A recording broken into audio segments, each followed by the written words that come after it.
If it's okay with you, I'd like to misquote a pasuk from our parsha for a second.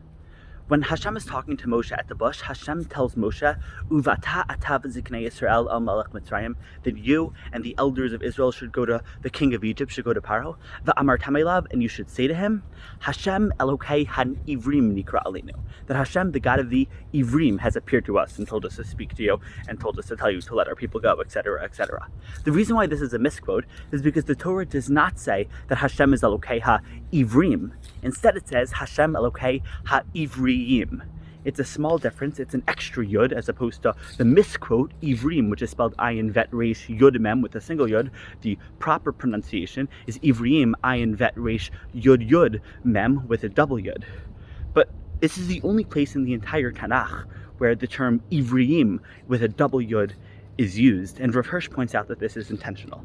Rav Hirsch picks up on this and says the difference between Ivrim and Ivrim is essentially that Ivrim, the misquote, is the Jewish people, as opposed to Ivrim with the double yod, the way it's actually written.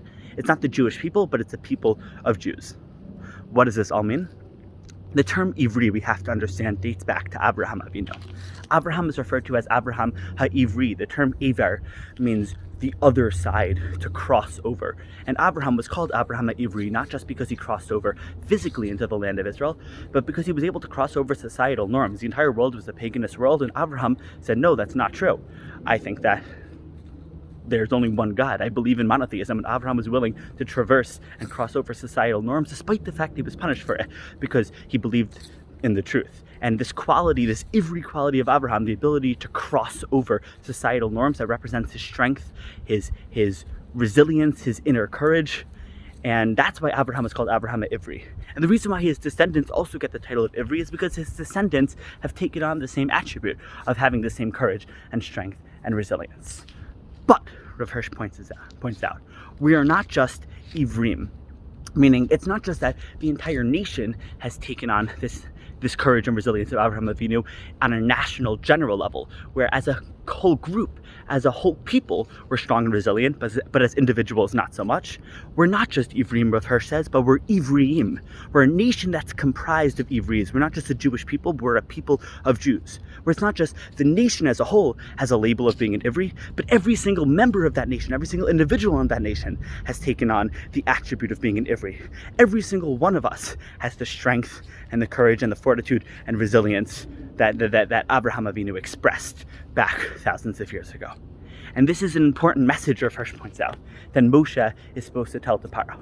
Because when Moshe shows up to Paro, Moshe tells him, Paro, you think you could just take out some of us and suppress some of us, and then the entire people are going to collapse? You think that our strength just comes from our numbers, but when you start taking out some of our numbers, then we're going to fall apart?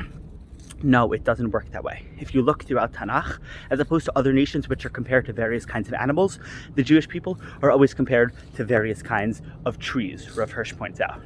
What's the difference? Because if you take an animal and you deliver one single fatal blow to a single part of the animal, the entire animal collapses. But when you take a tree or a plant and you cut off a branch, you cut off a limb, even if it's a significant limb or a significant branch, yes, the tree is going to suffer a little bit, but the entire tree isn't going to collapse. It's still going to stand there, standing strong. And the same thing is true about the Jewish people.